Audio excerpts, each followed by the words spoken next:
Hello, everybody. Mr. Basic here. I just moved my studio from one end of the house to the other and hooked everything up. And now I've hooked all of this stuff up and haven't tried my quad quantizer yet here. And so I got a little time right now, so now's the time. And so we're going to do a quick test of our new setup way of hooking up our new clock, and um, and also the quad quantizer. Just a quick test, and knowing me, you know that means a slow test.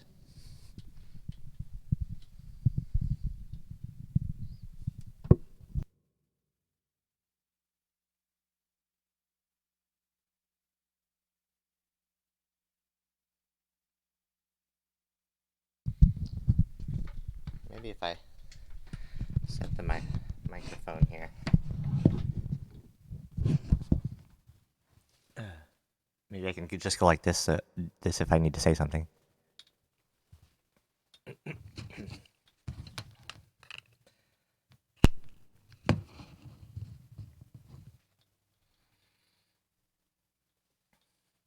I've got a mic stand, but I don't. I just I'm awkward about knowing how to balance it so it doesn't like fall over or just be in the way.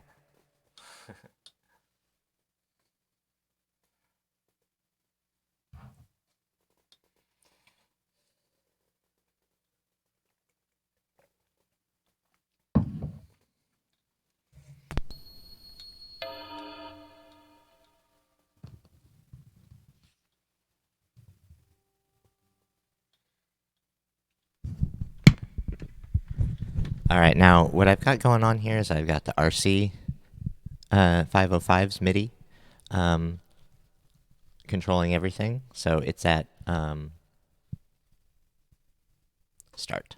It's at, well, actually, let's stop it.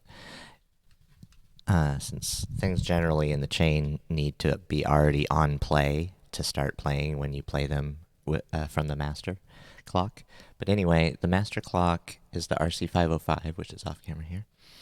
And it's going into the key step because I want the key step to be my master for everything in my hardware studio. And the RC is going to master that and everything on the computer side of the room as well, like VCV rack, all the software in the computer is going to go in time with all this because of the RC.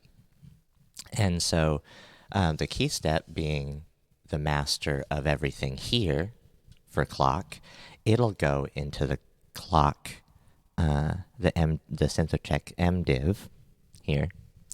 That's this yellow cable, and it's going to be divided out to the mono station and the DFAM.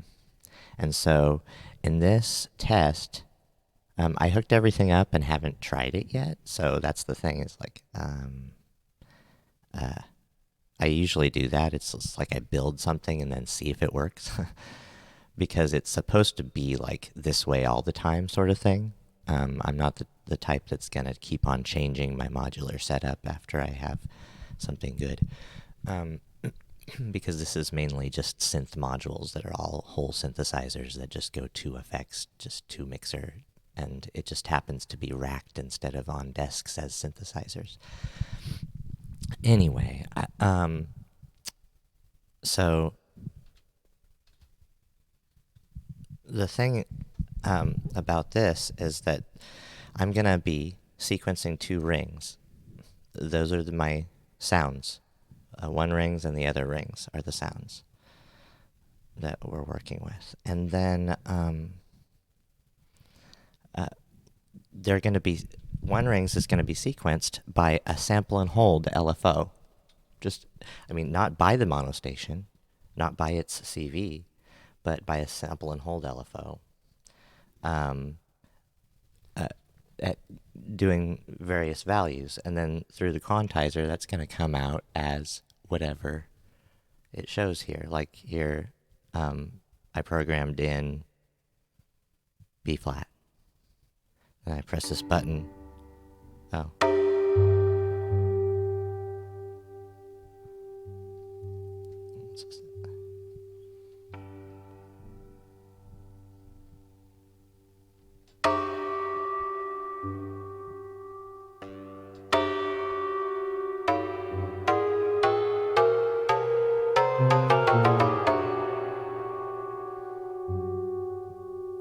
Oh, it didn't.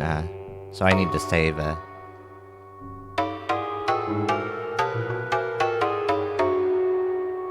Anyway, then it doesn't make. And then minor.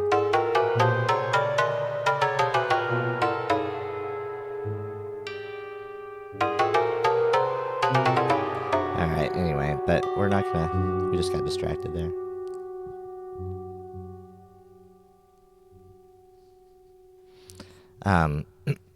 And then there's a user one. You pick the notes and you just put them in. This is what I did before. I go.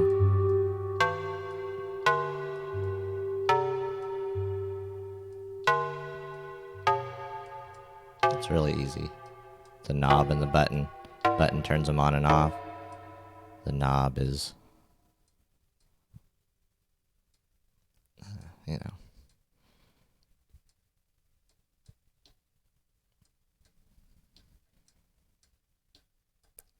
The knob makes you move from one note to the other. And select them.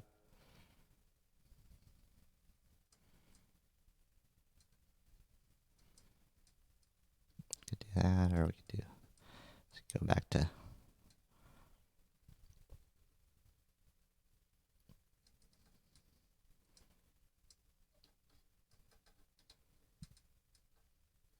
How about that? How about we just go back to something easy like E flat, then save it. 1, 2. Then I'll go in between. Okay, so like this is C major. Okay, and then I'll go like, just press the button. E flat, C major, E flat, C major, E flat, C major. Did you hear that rings? It was working. Which one was that? Which one was working? Okay, that's what we'll find out. But the other thing is, once it goes through this quantizer, it like hits the actual rings modules, which you have to tune to be the note that they are, whatever note that they're supposed to be on, they're supposed to be on. So it can be out of tune even after this quantizer. So what I think I have to do is temporarily take the CV out of what I've got configured here and just use like the key step to play a note, or the monostation to play a note that I know is C, and tune it to that. Tune the rings to that. And I have to tune them off of each other. Oh, well, it's easy anyway, so I'll do it. And so I have to do that first before I test my quantizer. That's the first step, is that I have to get these frequency knobs on the rings tuned. Make sure they are, anyway.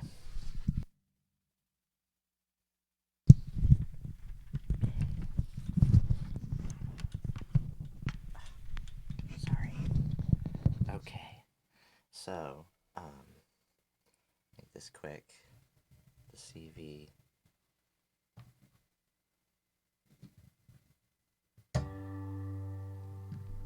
Okay, that was the second one.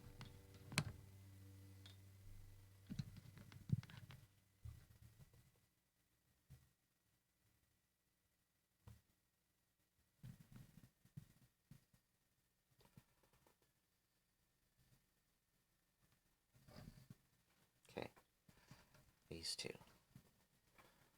All right, these two.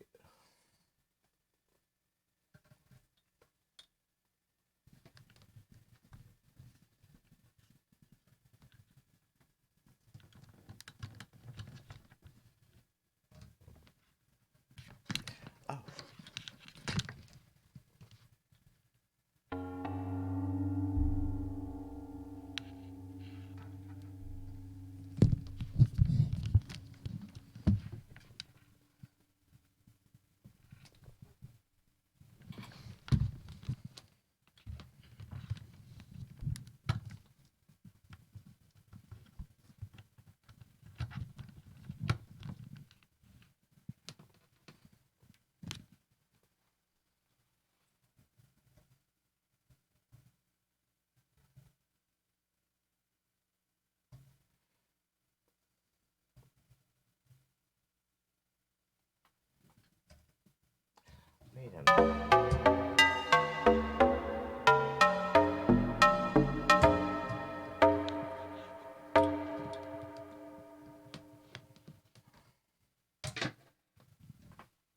That was the sample and hold of the mono station.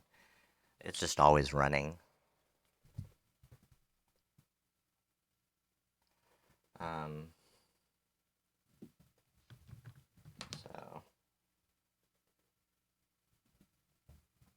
what we need is this to go into the volt per octave of this.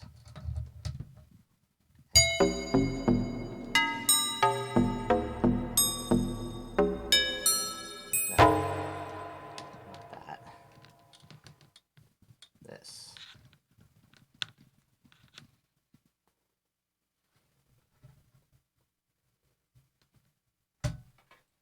Anyway, volt per octave. That's into the gate, so that's strum per octave. Let's just do this.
Perfect.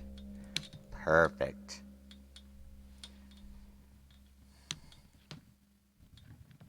Now back to the configuration I was trying to do.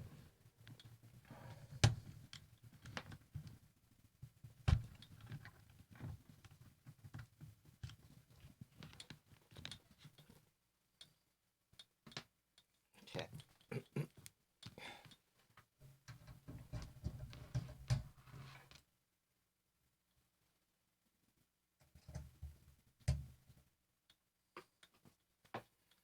That's the mono station out from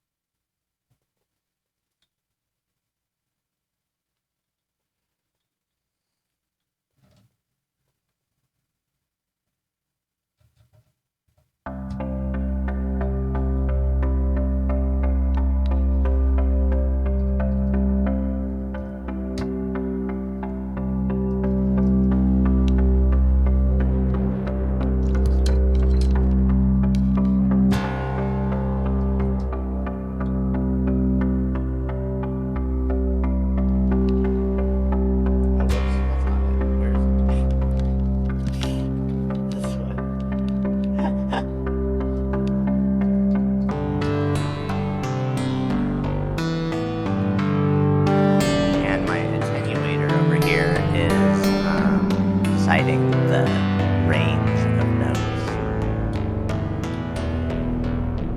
It's just a passive attenuator.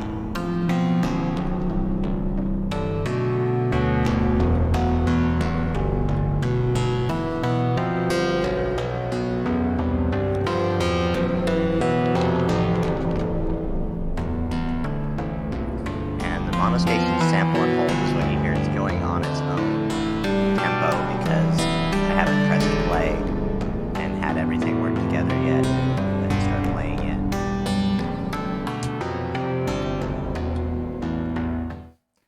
So might as well turn it down. I've actually just, we'll see how it changes when I start pressing play and having everything work together.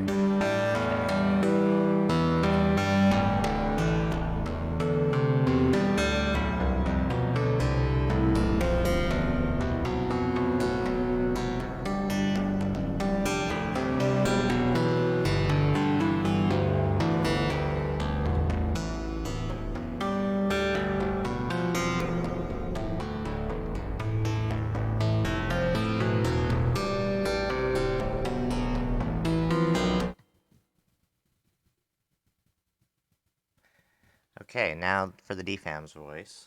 What's going on here? CV. Oh, yeah. Okay, I have to hook it up again now.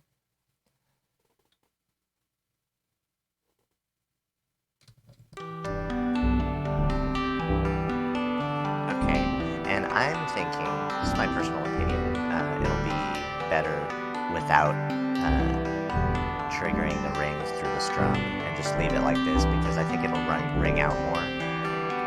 Just let notes ring out more. Typically, that's what it does. Let's see. Just in case. That's the difference. That's with a trigger. It's a little bit more punchier.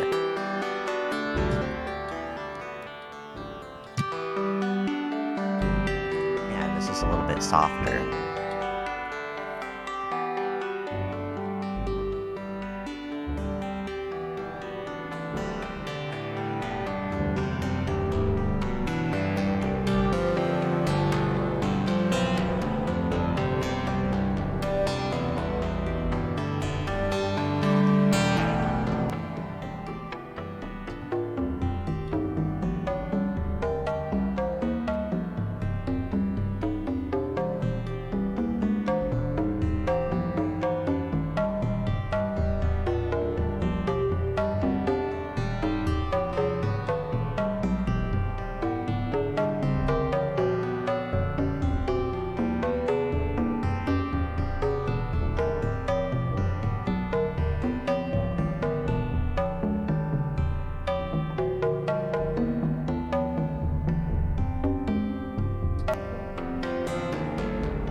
Still starting out too low.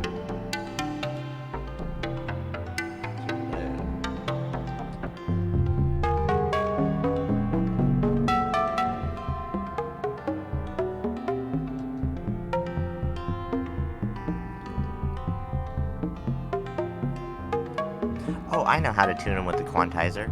This thing I've done in BCB Rack with the Replezin quantizer is just have a scale that just involves one note, C, and then tune my instruments to that. So let's do that.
The problem with Rings modes sometimes is that you have to re-pitch if you want to change the sound. The different sounds are differently pitched, it seems.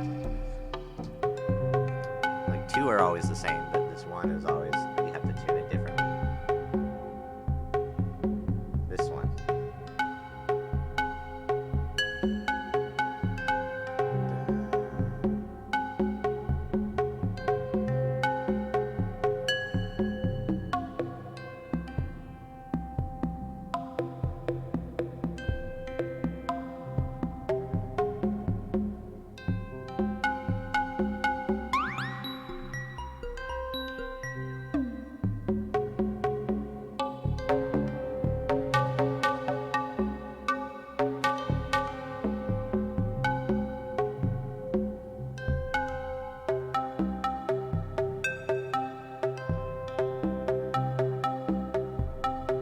There we go.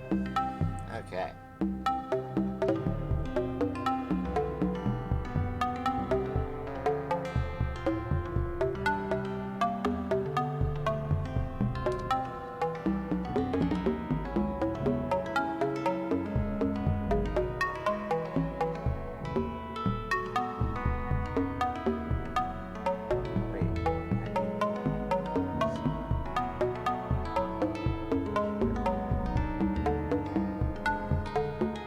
Okay, I just set it to E flat with the controls. And then my other one should be set to C, just in case I need to use it as a tuner, right? Oh. Oh, but I didn't save it when I did that.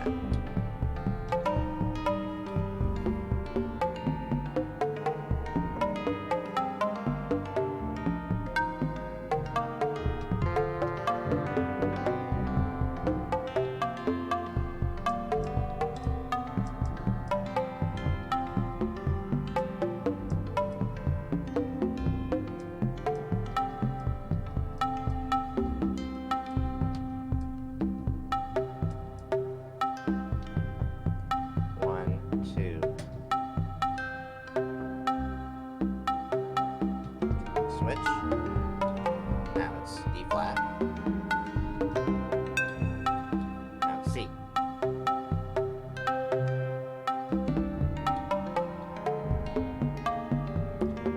Actually, that makes a nice back and forth progression too. Although the one is just a note.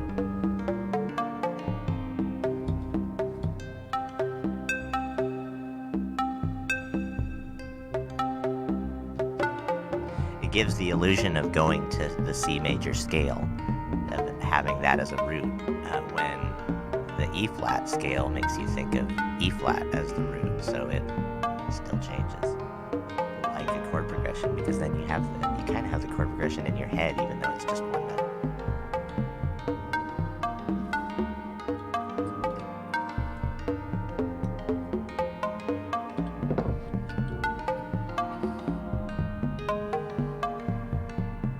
Now let's mess with the clock divider multiplier.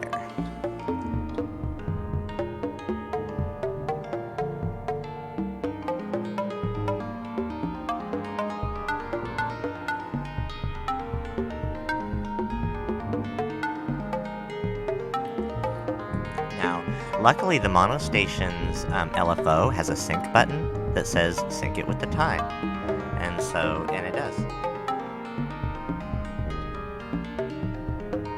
So if you have MIDI in or CV in to have it clock sync, then the LFO will be synced.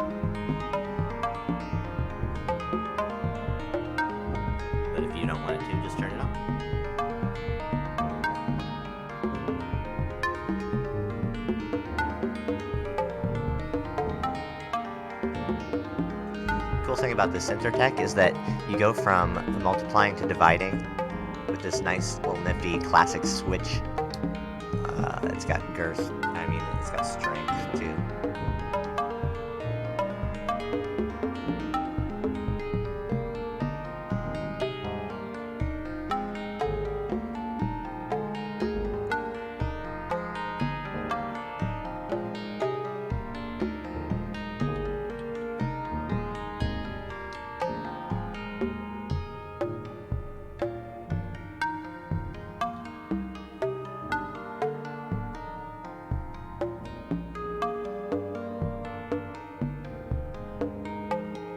Back to going the same time.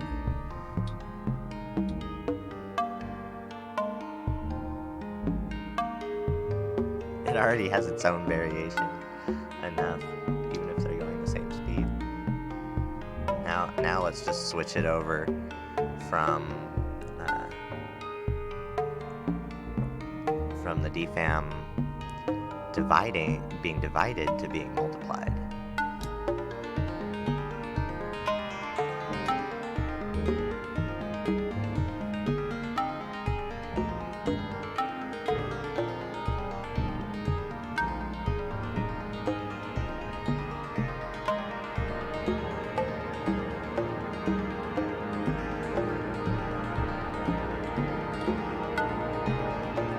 Clouds.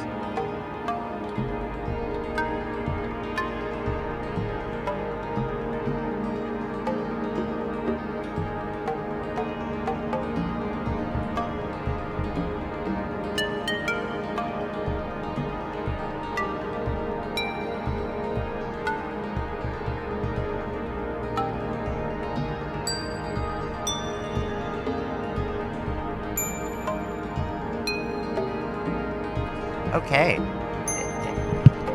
It looks like everything's working great. Thanks for joining me on this little test. And, love my new quantizer. Thank you, Tenderfoot. I love my clock that I also always needed to make everything work. And it finally everything works thanks to this. And thank you, Synthrotech.